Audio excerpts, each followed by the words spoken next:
Solos have been a pretty mixed bag so far. Many people are happy that it's at least in the game to give you the option to play by yourself without forcing you to play with other people or without having to deal with constant 1v3s, 1v2s, and just being outnumbered.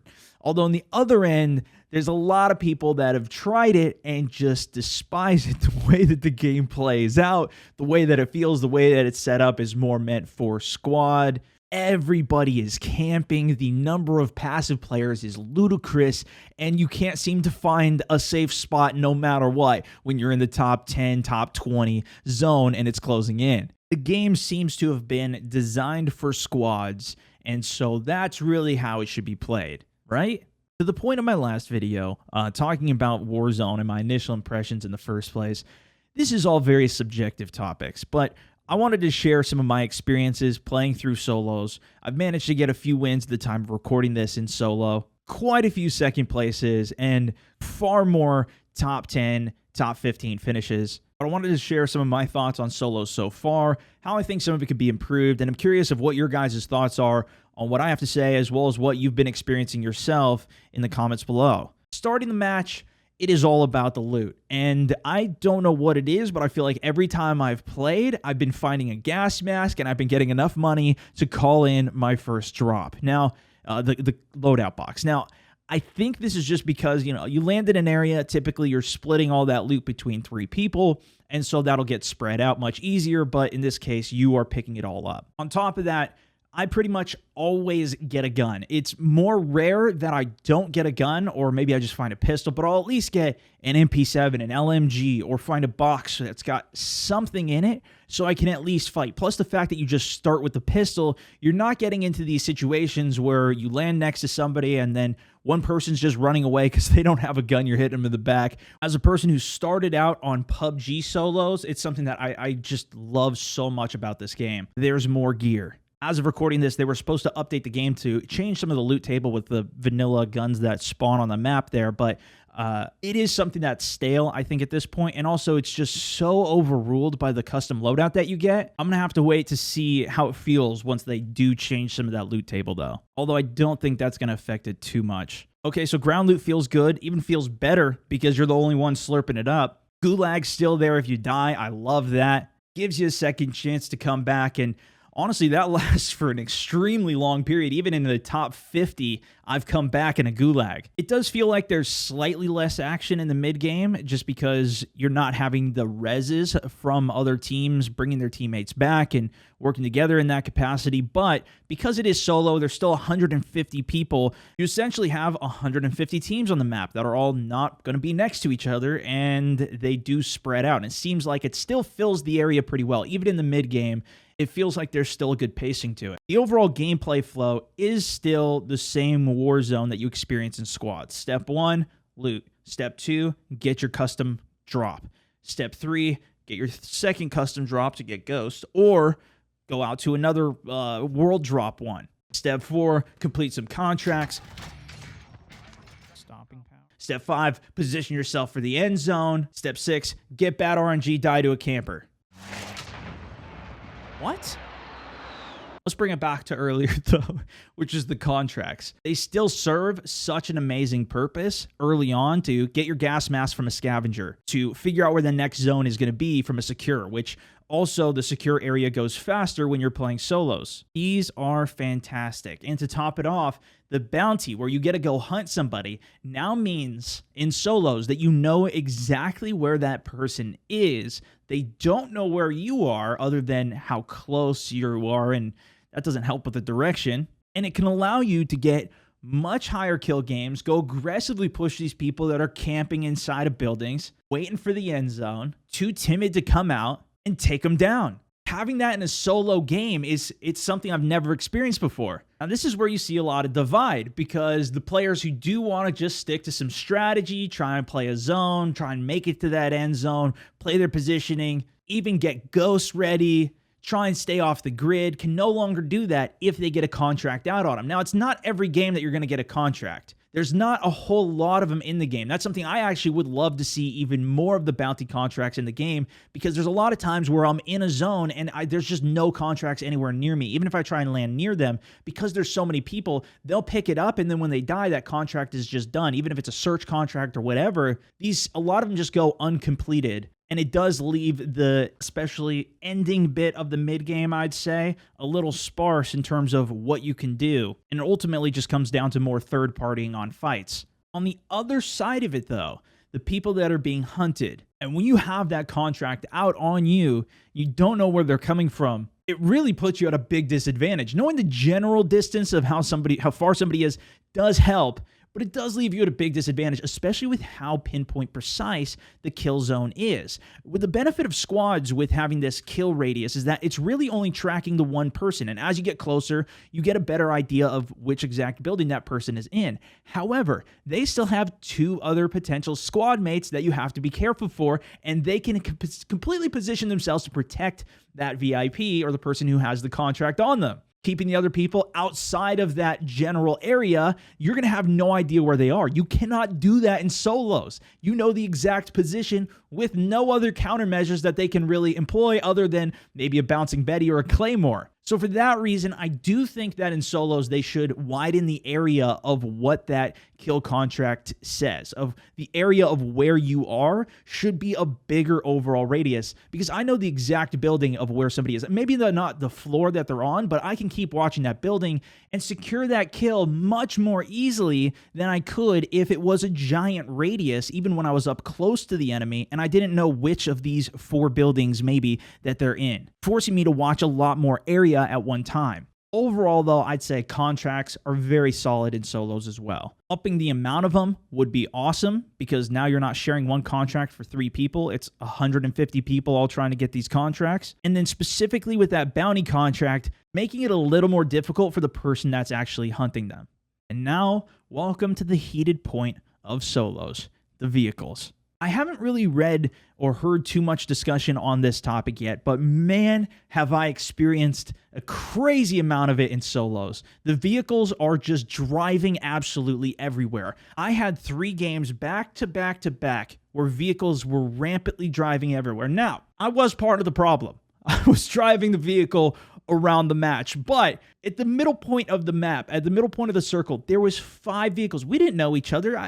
I can't imagine these people were stream sniping me, and that was the reason this happened, because there was already a bunch of them driving around together, and I kind of joined in on the pit. There was 5 of us all just driving in the center, honking horns at each other, waiting for the zone to continue to close. Welcome to Call of Duty Warzone, baby! The game after that, I had somebody break my armor. I jumped into the vehicle because I would be safe there and started to drive off. He chased me around the entirety of the circle, which was about the second zone, so it was massive. I spent 10 minutes driving laps. I did 3 laps around this circle as it was closing, and the dude was still chasing me the entire time. And then other people joined in as well and were also driving around in the circle with us. Now, is that really a problem? Well, I mean, I guess not. You can drive around and have fun, but the bigger problem is when you have a vehicle and you're trying to fight somebody who does not, you are at free range to jump out of that vehicle at full speed, and it makes it difficult for them to track. Did you get out of the vehicle? Unless you check up in the radar in the top left to see if they jumped out and that vehicle's no longer red, which sometimes it still stays red. Seems to be a glitch in the game, even if nobody's in the vehicle. And on top of that, it doesn't even matter. Just stay in the vehicle and just keep running him over until he's dead. It's so difficult to destroy vehicles that they become a powerhouse. Now, if you're in squads and you have 3 people ripping into somebody in the vehicle, then they're 100% going to get melted. Vehicles are very balanced for that sake. But when it comes to solos, it's a lot more difficult to take somebody out. Not to say that it can't be done, but the level of power that the vehicles have in a 1v1 situation really turns the tide to making the vehicles far more powerful than I think they should be. Now, RPGs are extremely effective on vehicles. Unless it's the big armored truck, then you're going to one-shot it, basically. Same thing with Semtex. C4s especially will do work on them. But what if you don't have that utility? I've been using this to great effect running people over because they just don't have RPGs. There's a lot of people that are running snipers, and even people who are using Semtex aren't able to one-shot the vehicle, and it's not blowing up fast enough to where I'm still running them over. And as soon as that vehicle is destroyed or too damaged, I go and hop into another vehicle. ATVs and the little Jeeps, they do expose you enough to where you can get melted out of that if you've got a good shot. I think those ones are balanced fine. But the armored truck in particular, the cargo truck, it seems like so many shots don't actually ever hit the person in the driver's seat. I think it's actually a smaller hitbox than what it really looks like. Unless you're shooting through the back window, it seems like a lot of those shots never really land on the player, they're hitting the truck, and you're not going to be able to melt the truck fast enough. I think a good way to balance this would be to either increasing the damage that a regular assault rifle, SMG, these bullets do to the trucks so that they're a little bit more vulnerable in solos, as well as making that hitbox larger so you can still hit the target even when they're in that cargo truck and get them out of that vehicle. Really just have those be there for the sake of the transportation. On top of that, vehicles allow you to third-person peek. If you want to sit behind a wall 100% safe, you can now use that to your advantage, which becomes even more powerful when you're the only person, you don't have other people to relay communication with. You can start to really abuse that, especially in solos. But I think this is going to be a topic that there's some more varied opinions on. Likewise with the next one, which is armor. The simplicity of this system is awesome. You have a total health pool, you even start with some armor, and then as you get more of it, you have 3 that you can put in, increases your total health pool. No dealing with helmets, no dealing with picking up armor first and then slotting it in. I think this works very well, especially for a Call of Duty game. Call of Duty is very much action, action, action, and when you're not having to spend a whole bunch of time looting, great. When you're playing in squads, you can carry up to 15 armor in your pocket. Each person can carry 5. If one of your teammates keeps getting popped, you guys can keep dropping them armor. You can keep yourselves topped up. And then it's even more critical to keep your team alive because they can be your backpack even just carrying you some armor plates if you need it. In solos, you run into a little more trouble because you only have those 5 you can carry. And especially even if you're last alive in a squads, or there's only 2 members alive, you don't have armor plates, you can't get to a buy station, armor becomes an extremely critical component. I think that's one of the things that towards the end game really starts to limit team fights and why you see so many people alive for that final 10 once you get to the end game, which we'll talk about in a second. Even when I'm playing in a squad, but especially when I'm playing solo, I become much more cognizant of, am I really going to push this fight and potentially take damage? Potentially they don't have more armor plates for me. Now I'm out and I'm not going to be able to deal with that in the end game. I am not a player who has the greatest aim in the world or pushes every single fight just to do that. I try and make smart decisions when I'm going to engage in a fight because I know I'm not always going to win them based off my skill level. And if I can only recharge my health one time, why take a fight when I might have to get into another 3-4 fights? And if I'm down to a 1v1 or even into the top 5 with no armor left and none in the pocket, I'm pretty much screwed. I've got to hide at that point. Maybe they've tested it, but I think it makes a lot of sense to throw it into the population to let us try having more armor plates at one time. If we could recharge our full armor 3 times, now it'd be a lot easier to get into a fight. Plus, that guy you're fighting might even have a stack of armor themselves. Maybe we still pay the same price for 5 armor plates. We could carry 10. So you now got to go to the buy station twice or still spend that same amount of money to get the 10 plates. So it's still a hurdle to come across. But at least we can carry more to help us into the end game. It already is slow enough to take the heals. It is pretty fast, but it takes time and it's also audible. So if you're close enough, somebody could push in while you're healing, and now it becomes more of a decision. Do I heal? Do I not? Versus, okay, I can't heal. I'm going to just stay prone until I get the shot on somebody and wait and see if I can kill them that way. I think increasing the amount of armor that you could carry would really help the overall flow of the game, especially in solo. And I know a lot of people have argued the same, even for squad, increasing the amount that you can carry, which I would be down for as well. And I think that carries us very well into my final point, which is the end game and the camping that it ensues. The biggest thing with it is that I believe this is going to be unavoidable. These previous steps I mentioned, I think, will help with it. But this is also just the nature of solos. Playing PUBG, you saw snakes in the grass where people would get the ghillie suit, or even not, use that thick grass to stay prone, and everybody's crawling into that end zone game together. There's not a lot of mobility, not a lot of sliding, and some of the things that are in Call of Duty, so it was just a common strategy, and still can be. At the end of the day, this is a battle royale, and there's going to be a certain level of luck that comes alongside of that because of the zone.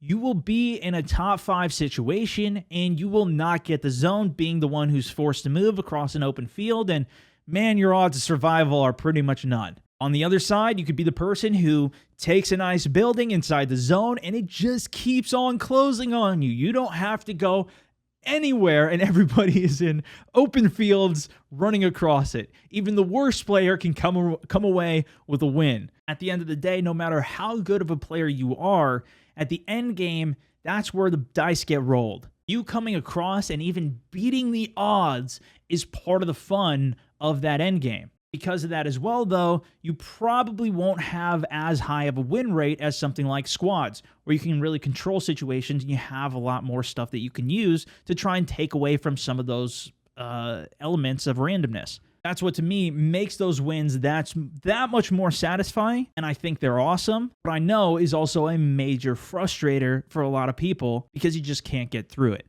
I think the big takeaway for me from solos so far has been to just enjoy the experience and what areas I can really control, figure out how do I maximize my performance and make the best decisions in those cases, but also understanding that sometimes there's just nothing I could have done about the situation that was there. I think that's also the element, though, that a lot of players really don't enjoy, especially if you come from like playing Search and Destroy, where there's a certain element of luck, but nothing like a zone closing in, deciding who's going to win based on the position that you're in or how many people are camping around them.